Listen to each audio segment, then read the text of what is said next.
Today's Bible reading from the book of James, chapter 1.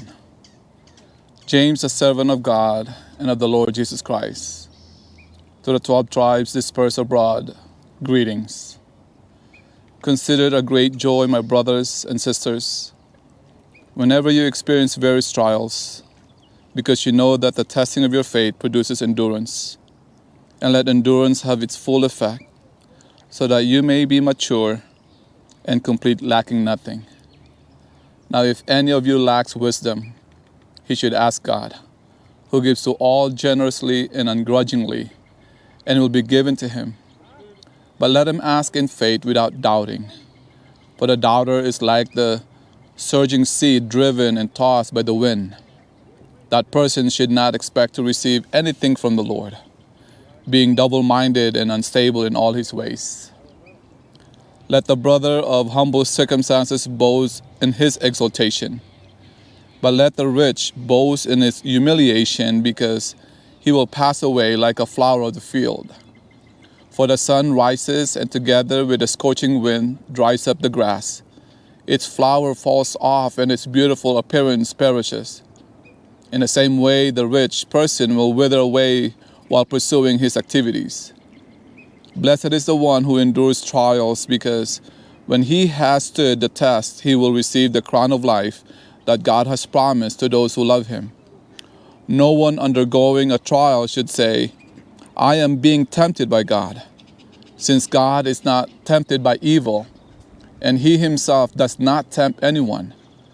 But each person is tempted when he is drawn away and enticed by his own evil desire. Then after desire has conceived, it gives birth to sin. And when sin is fully grown, it gives birth to death. Don't be deceived, my dear brothers and sisters. Every good and perfect gift is from above, coming down from the Father of lights, who does not change like shifting shadows. By his own choice, he gave us birth by the word of truth, so that we would be a kind of first fruits of his creatures. My dear brothers and sisters, understand this. Everyone should be quick to listen, slow to speak, and slow to anger. For human anger does not accomplish God's righteousness.